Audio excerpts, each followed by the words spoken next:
नमस्कार, स्वागत है आप सभी का। आज की इस वीडियो में अपन CU/CET जो कि अभी CUET बन चुका है, पीजी एंट्रेंस एग्जाम 2021 की कॉम्प्लेक्स एनालिसिस के कुछ क्वेश्चन है वो देखेंगे। इसके टोटल 8 क्वेश्चन पूछे गए थे। अपन इसको 2 हिस्सों में डिवाइड कर लेते हैं। तो 4 क्वेश्चन इस वीडियो में देखेंगे और 4 अपन इसके नेक्स्ट पार्ट में देखने वाले हैं। तो ये जो 4 क्वेश्चन है ये वाले, और अगर लास्ट वाले क्वेश्चन आप करते हैं तो ये 8 क्वेश्चन जो हैं ये बड़ी इंपॉर्टेंट कॉन्सेप्ट पे से बोलूँगा कि मैं जो 8 कॉन्सेप्ट है ना कॉम्प्लेक्स एनालिसिस के, वो तो 8 कॉन्सेप्ट आपके कवर हो जाएंगे। दूसरी बात, मैंने एक वीडियो डाल रखा है इंपॉर्टेंट क्वेश्चन प्रैक्टिस के लिए, कॉम्प्लेक्स एनालिसिस के लिए। वैसे ही अगर और वीडियो भी डाले जाएंगे तो ये क्वेश्चंस आप खुद से कर सकते हो, ऐसे क्वेश्चंस हैं। और कॉम्प्लेक्स एनालिसिस बहुत ही इजी सब्जेक्ट है, इससे ऐसे ही क्वेश्चन पूछ जाते हैं। आप देखें कि यही जो कॉन्सेप्ट है ना ये बार बार रिपीट होते हैं। पीछे के पुराने पेपर देखें जितने भी, अपन 2021 का कर रहे हैं, अभी 2020 का भी कर लेंगे इसके नेक्स्ट वीडियो, तो आपको खुद को पता लग जाएगी कॉम्प्लेक्स एनालिसिस की क्या कहानी है, कितना पूछ रहा है। तो ये जो क्वेश्चन है वो CR इक्वेशन पे है, पिकार्ड थ्योरम पे, एनालिटिसिटी और कनेक्टेडनेस पे बेस्ड है। और कोई भी डाउट होता है तो आप टेलीग्राम चैनल के पे ज्वाइन कर सकते हैं। इसके लिए टेलीग्राम के सर्च बार में @exponential mathematics या @exponential mathematics 2531 करके अगर सर्च करते हैं तो आप अपने ग्रुप में पहुंच जाएंगे, वहाँ पे अपने डाउट डिस्कस कर सकते हैं। अब एक एक करके अपने चारों क्वेश्चन देखते हैं। सबसे पहला क्वेश्चन है, if f from C to C such that fz equal to u plus iota v, यानी कॉम्प्लेक्स फंक्शन है with z equal to x plus iota y, then which one of the following is true for the function f to be analytic. अगर f analytic है तो कौन सी condition correct होगी, f to be analytic. पहली बात ये कि कोई फंक्शन f एनालिटिक अपन इसको बोलते हैं कि वो CR इक्वेशन को सेटिस्फाई करे, और इसके जैसे मान लो f बराबर u प्लस आइटा वी हो तो क्या होना चाहिए, u और v के फर्स्ट ऑर्डर पार्शियल डेरिवेटिव कैसे कंटिन्यूस होने चाहिए और CR इक्वेशन को सेटिस्फाई करना चाहिए। तो यहाँ पे अपन मान के चल रहे हैं कि जो u और v की जो पार्शियल डेरिवेटिव वो कंटिन्यूस है, तो आपको चेक करना पड़ेगा कि CR इक्वेशन सेटिस्फाई करता है कि नहीं करता। और CR इक्वेशन आपको पता है क्या होती है, CR इक्वेशन कुछ क्या होती है, ux बराबर क्या होता है, vy होता है, और uy बराबर माइनस का vx होता है। यानी कि बोलने का मतलब ये कि del u by del x बराबर तो del u by del v by del y, और del u by del y equals to क्या होता है, माइनस का of del v upon del x होता है। तो ये वाला जो ऑप्शन है, जैसे पहला बोलता है डेल यू बराबर, ये दोनों एक्स एक्स में कर दिया तो ये नहीं है, ये भी CR इक्वेशन नहीं है क्योंकि ये भी एक्स एक्स में, ये भी एक्स एक्स में, और ये भी नहीं है। एक अपन ऐसे पढ़ते कि एनालिटिक तो हार्मोनिक फंक्शन भी एनालिटिक होते हैं, हार्मोनिक फंक्शन, बट वहाँ पे u और v दोनों हार्मोनिक होना चाहिए। ये कोई भी कंडीशन को सेटिस्फाई नहीं कर रहा। यहाँ पे तो बस ऐसे बोल रहे हैं कि u और v के रिस्पेक्ट में, x और y के रिस्पेक्ट में इसके पार्शियल डेरिवेटिव करेंगे, तो ये भी कोई मीनिंगफुल नहीं है, ये भी मीनिंगफुल नहीं है। तो सेकंड ऑप्शन है वो दिख रहा है कि ux बराबर vy और uy बराबर माइनस का vx। बताओ कितना सिंपल क्वेश्चन था, सीधा सीधा पूछ रहा है कि कौशी रीमान इक्वेशन क्या होती है अगर f बराबर u प्लस आइटा v हो तो कौशी रीमान इक्वेशन क्या होती है। क्योंकि क्वेश्चन को घुमा के बस कुछ लिख रखा है ऐसे ही, which one of the following is true for the function f to be analytic. बस आपको ये चेक करना है कि CR इक्वेशन निम्न में से कौन सा है। तो देखो कितना सिंपल क्वेश्चन है, बस आपको सिर्फ ये चेक करना था कि CR इक्वेशन क्या होती है। अगर f बराबर आपको दे रखा है u प्लस आइटा v, तो बस आपको बस यही बताना है कि CR इक्वेशन कौन सी है। तो सेकंड ऑप्शन में तो गिवन है वो CR इक्वेशन है। और ये मैं पहले बता रखा हूँ, ये तो कौन सी फॉर्म में CR इक्वेशन है, u प्लस आइटा v में। अगर आपको डायरेक्ट z की फॉर्म में लिखनी हो, अगर f z दे रखा हो तो del F upon del Z bar equal to 0 कर देते हैं, तो वो क्या हो जाती है, CR इक्वेशन हो जाती है। ठीक है, तो ये आप समझ गए होंगे। तो CR इक्वेशन का जस्ट सिंपल सी एप्लीकेशन है एनालिटिक फंक्शन के लिए। अब चलते हैं नेक्स्ट क्वेश्चन पे, कि let f from C to C be an analytic an entire function. देखो यहाँ पे इसने फंक्शन कैसे दे दिया, इंटायर दे दिया, f from C to C be an entire function if real part of f is bounded, यानी कि रियल पार्ट है फंक्शन का वो कैसा है, बाउंडेड है, और इंटायर फंक्शन यानी बाकी सब पूरे कॉम्प्लेक्स में कैसा है, इंटायर। यानी कि अगर मान लो f equal to u plus iota v है, तो यहाँ पे u को क्या बोल रहा है, बाउंडेड बोल रहा है, क्योंकि f का रियल पार्ट यही होता है। तो f is an entire function if real part of f is bounded, then f identically zero, f is non zero constant, imaginary part of f is constant, f is constant.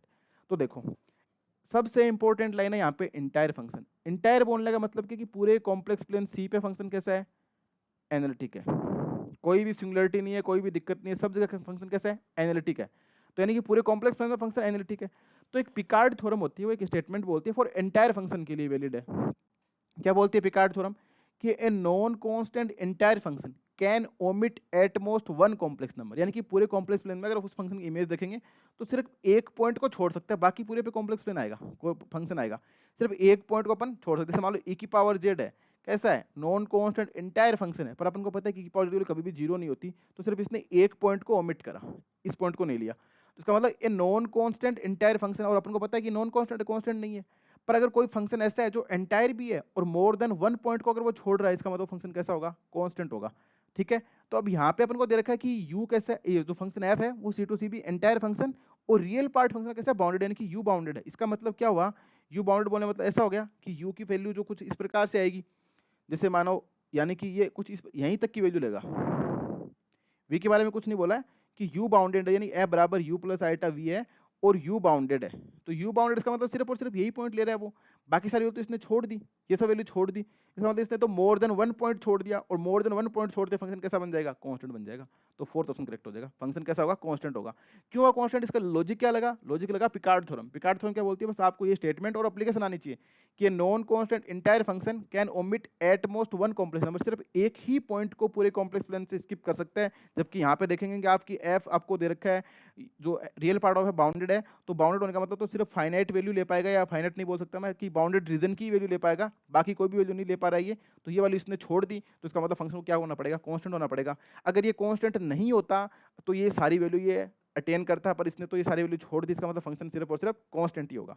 अब मतलब f equal to 0 तो वो भी constant है, पर अपन constant बोलना सही है क्योंकि मोर प्रीफरेबल ऑप्शन ये वाला है। अब imaginary part of f is constant, जब f ही कांस्टेंट है तो रियल पार्ट भी कांस्टेंट होगा, इमेजिनरी पार्ट भी कांस्टेंट होगा, तो ये भी होगा, पर इसके अंदर ही ये इंक्लूड हो गए, तो फोर्थ ऑप्शन इसका क्या हो जाएगा, करेक्ट हो जाएगा। आई होप आप इस बात को समझ रहे होंगे कि यहाँ पे पिकार्ड थ्योरम है वो कैसे एप्लीकेबल हुई कि non constant entire function can omit at most one complex, direct statement भी आ सकता है, तो आप इसको भी ध्यान रखें। ठीक है, अब चलते हैं नेक्स्ट क्वेश्चन पे। विच one of the following is an analytic function. देखो कितनी सिंपल सा क्वेश्चन पूछा कि विच one of the following is analytic function.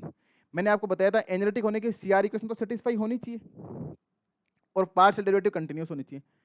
But अगर कोई फंक्शन है वो सीआर इक्वेशन को सेटिस्फाई नहीं कर रहा है तो फंक्शन एनालिटिक नहीं हो सकता कभी भी, क्योंकि अगर एनालिटिक है, analytic implies CR equation satisfy करेगा।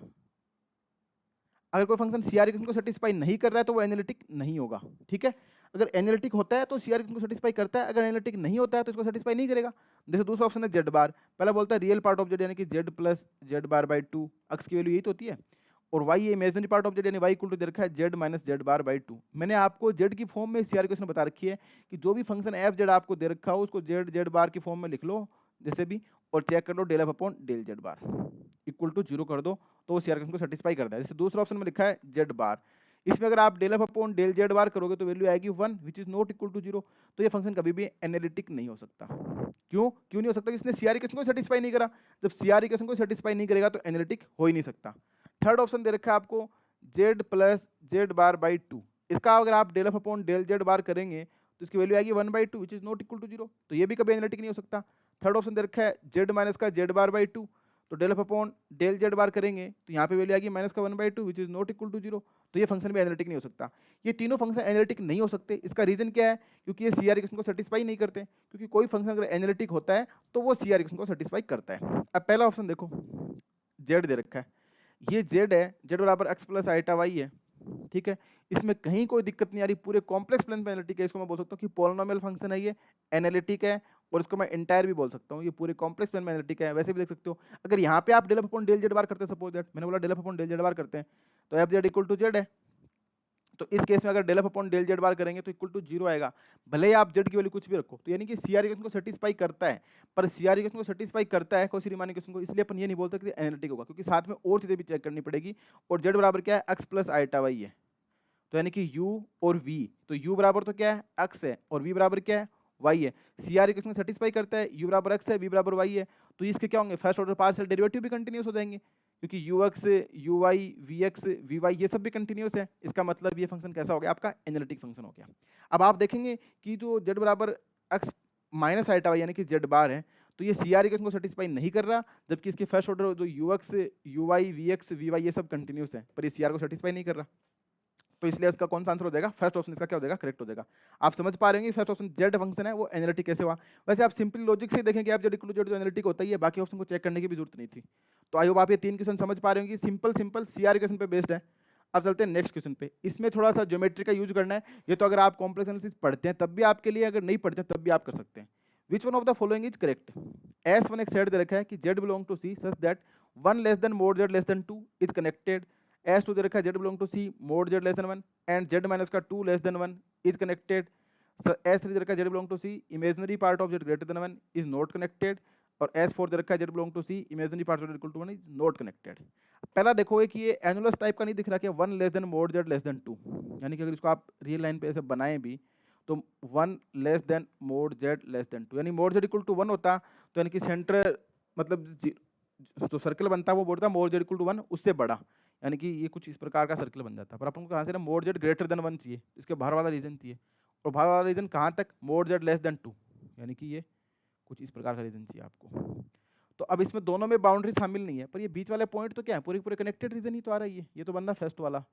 सेकंड वाला बोलता है मोड जेड तो लेस देन 1 है, दूसरा बोलता है जेड माइनस का 2 है वो लेस देन 1 है, यानी कि इसका कुछ इस प्रकार से बन जाएगा। सेकंड वाला क्या बोलता है, mode Z less than 1, Z minus का 2 लेस देन 1, तो मोड जेड लेस देन 1 करेंगे तो कुछ इस प्रकार का सर्कल बनेगा, क्योंकि बाउंड्री इंक्लूड नहीं है, इक्वल टू 1 नहीं है, ये आ गया।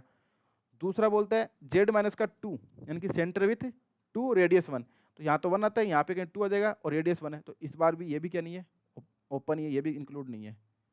तो इसका सर्किल कुछ इस प्रकार से, इन दोनों सर्किल की रेडियस सेम है भाई, ध्यान रखना, ये छोटे बड़े दिख सकते हैं पर दोनों की रेडियस सेम है।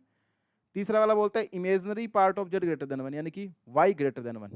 वाई इक्वल टू 1 वाली लाइन क्या होती है, कुछ यहाँ पे आती है, वाई ग्रेटर देन 1 की बात करेंगे तो इसके ऊपर वाला रीजन, अब इसके ऊपर वाला रीजन ये आ जाएगा। थर्ड बोलता है वाई इक्वल टू 1, फोर्थ बोलता है वाई इक्वल टू 1, तो ये वाली लाइन है पूरी। अब ये लाइन कहीं से ब्रेक नहीं होती, आपको पता है कि वाई इक्वल टू 1 वाली लाइन तो कनेक्टेड ही होती है, पूरी की पूरी कनेक्टेड है, और ये रीजन भी आपको दिख रहा है कनेक्टेड है, और ये बीच वाला रीजन भी आपको दिख रहा है कनेक्टेड है, और ये वाला कनेक्टेड नहीं है। क्यों नहीं है, क्योंकि देखो यहाँ पे ये पॉइंट इंक्लूड नहीं है, ठीक है, ये पॉइंट इंक्लूड नहीं है तो ये कनेक्टेड नहीं है। क्यों नहीं है कनेक्टेड, क्योंकि यहाँ पे इसी में भी 1 नहीं आ रहा, इसमें भी 1 नहीं है, तो यहाँ पे ब्रेक हो जाएगा, ओपन है यहाँ से, दोनों तरफ से ओपन है, तो ये वाला पॉइंट इसमें इंक्लूड ही नहीं है, ये वाला पॉइंट, तो ये तो नॉट कनेक्टेड, ये कनेक्टेड, ये भी कनेक्टेड और ये भी कनेक्टेड। अब ऑप्शन पे आ जाओ, चारों को डायग्राम बना लिया अपन ने। ये बोलता है कनेक्टेड है, बिल्कुल करेक्ट बात है, ये बोलता है कनेक्टेड नहीं, गलत है, ये बोलता है नॉट कनेक्टेड जबकि तो कनेक्टेड है, ये भी गलत, ये भी नॉट कनेक्टेड जबकि ये भी कनेक्टेड है, तो which of the following is correct, तो फर्स्ट ऑप्शन क्या हो जाएगा, कनेक्ट हो जाएगा। बस आपको सिंपली क्या करना था, डायग्राम बना के देखना था कि कौन सा कनेक्टेड है कौन सा नहीं। अब इसमें कहीं पर भी कॉम्प्लेक्स एनालिसिस यूज नहीं हुआ, कॉम्प्लेक्स एनालिसिस तो बस इतना यूज हुआ कि आपको पता लगना चाहिए कि ये वाला जो रिप्रेजेंटेशन है वो किसको डिनोट कर रहा है। ये रिप्रेजेंटेशन आप पता लगा पा रहे हैं किसको डिनोट कर रहा है, तो कॉम्प्लेक्स एनालिसिस यहीं पे खत्म होगी। बाकी ज्योमेट्री का काम था, ज्योमेट्री अपने देख ली, चारों के डायग्राम ऐसे बने, तो ये वाला रीजन कनेक्टेड आ रहा था, ये भी कनेक्टेड, ये नॉट कनेक्टेड था। कहने का मतलब ये कि सेकंड ऑप्शन को छोड़ दें तो बाकी तीनों तीनों कनेक्टेड रीजन थे, पर ऑप्शन में नॉट कनेक्टेड लिखा हुआ है, इसलिए फर्स्ट ऑप्शन करेक्ट हो गया। तो आई होप आपको ये चारों क्वेश्चन समझ में आए होंगे, जो सिंपल से सिंपल क्वेश्चन थे, इसमें कोई डाउट नहीं था। इसकी जो नेक्स्ट पार्ट है ना, उसमें इंपॉर्टेंट क्वेश्चन है, वो क्वेश्चन किस पे है, जो कोसी इंटीग्रल फॉर्मूला यूज करते हैं उस पर बेस्ड है, और मैक्सिमम मॉडुलस प्रिंसिपल बेस्ड हैं, और कुछ थ्योरम के रिजल्ट हैं, तो उनको भी आप जरूर देखें।